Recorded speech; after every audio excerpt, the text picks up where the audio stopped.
Hi guys, it's Max here from Kaiser Vanguard, and today we're going to be looking at Cardfight Vanguard If, Episode 3, Jammer's Tears and Idol's Pride. Now, this episode is definitely an improvement on the second episode, which we all found to be quite underwhelming. It's quite a funny one, and it actually really hyped me up for a reason that I'll get into a bit later on.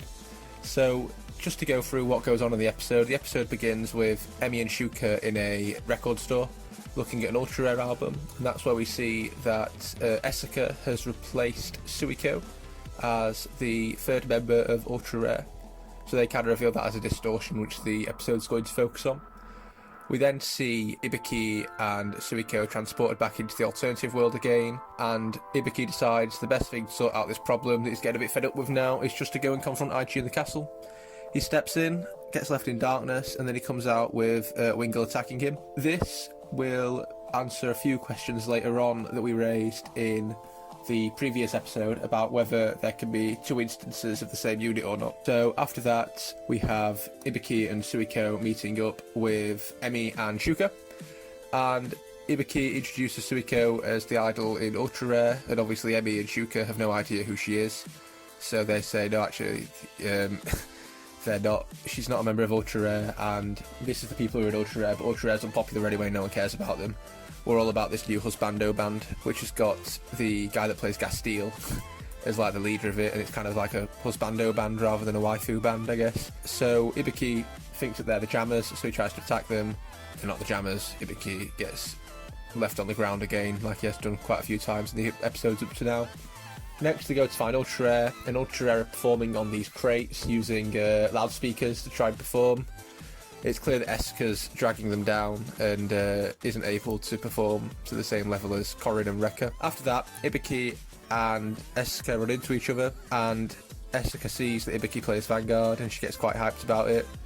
They end up deciding to meet up, and Ibiki decides that Asuka must be the Jammer, so he challenges her to a card fight. Obviously, that doesn't happen around here, and it gets revealed that she's the Jammer, and Ibiki just gets beat up again by her key unit Isabel that she transforms into. So what happens from there is that Emi and Shuka do their magical girl thing and they summon Blaster Blade, and it's clear at this point that Geograph Giant is the most OP unit in the game, because Geograph Giant one-shots Blaster Blade and wipes him out straight away, and then he captures Emi. So Shuka's desperately looking for the next unit to summon, and this is where the hype begins, because out of nowhere, Shuka pulls out the new Majesty Lord Blaster from the, it's not a Legend deck now, is it? It's like a premium trial deck, and they go to try and summon it, it just doesn't work. So my hype gets built up like mad, thinking we're finally going to see MLB in action, I can't wait to see this, and then nothing happens. But then she manages to summon Wingle Brave, so we see that Aichi has Wingle, the original Wingle, Shuka has access to Wingle Brave from the premium trial deck, so it's clear that although they're the same characters, as long as it's a different card, you can summon two instances of the same character. So we do see Wingle Brave and Wingle in this episode. And Wingle uses its skill to summon Blaster Blade, and then they just smash crap up. Aided by the power of singing from Suiko, who apparently can beat not Diff Riders, they're not Diff Riders here, can beat the Jammers just by singing. So a mixture of Suiko singing and Blaster Blade and Wingle Brave ends up defeating Isabel. And what we see from this actually is that it's clear that how this series is going to work is that the format is every time they beat a Diff Rider, the castle that Aichi's in and all the things that are like affecting the world get weaker and weaker. So the more things they fix, the quicker they'll get back to the normal world, which is quite a cool concept. And it's clear that that means that as well as being able to travel through dimensions, Emi and Shuka are travelling through time to different events to get to things which need to be fixed. So we had the Deleter Ibiki thing in episode 1 and 2, and then we had the Asuka thing in this episode. It's nice also that it kind of links up the Shinamon arc to the wider story as well. And this episode ends with Asuka saying that she's going off to Singapore to carry on with her card game empire. So it's clear that once they are beaten, they return back to what they're supposed to be doing and how they are in the normal Vanguard canon.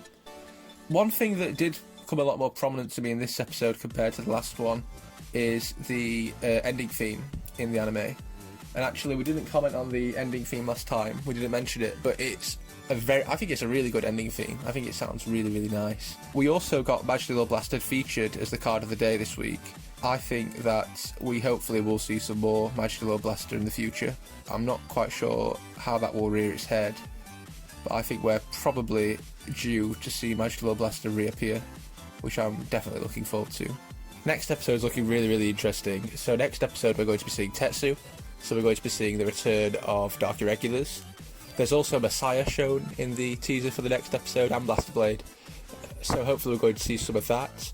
One of the really interesting things which I'm looking forward to seeing in the next episode is it's shown Suiko and Tetsu being shocked from the fighter's gloves.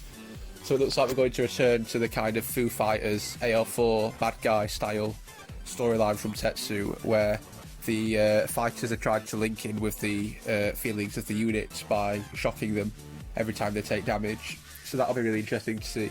And I'm sure that other people on my channel will also be really excited to see a return of Bad Tetsu. Apart from that, I'd really like to hear how you think the episodes in the series is progressing. We were all really disappointed by the second episode, but I thought this episode was really funny and really entertaining. So I'd really like to hear your thoughts on it as well in the comments below. But that's it for today. We hope you enjoyed this discussion and this quick look back. It's quite difficult to do these episodes when you're on your own, because of course we do like to make them a discussion. So you are just hearing one side of a conversation. So this week I'd really like you guys to be the other half of that conversation and to hear how you guys felt about the episode and whether you're looking forward to the next one. I know I certainly am, and I think actually this might have been the best episode so far out of the three of them. I thought this was a really, really entertaining episode. It was really good to see Ultra Rare returning. It was really good to see lots of iconic cards in this episode. Are there any units you'd like to see featured in the next episode or in this series that haven't come up yet? Any characters that you think could be cool to see? I'm also, like Rowan, really looking forward to seeing Ren. I'm also really looking forward to seeing if they're going to incorporate Ezel into it somehow. But that's all from us today. Please comment, rate and subscribe, and we'll see you next time.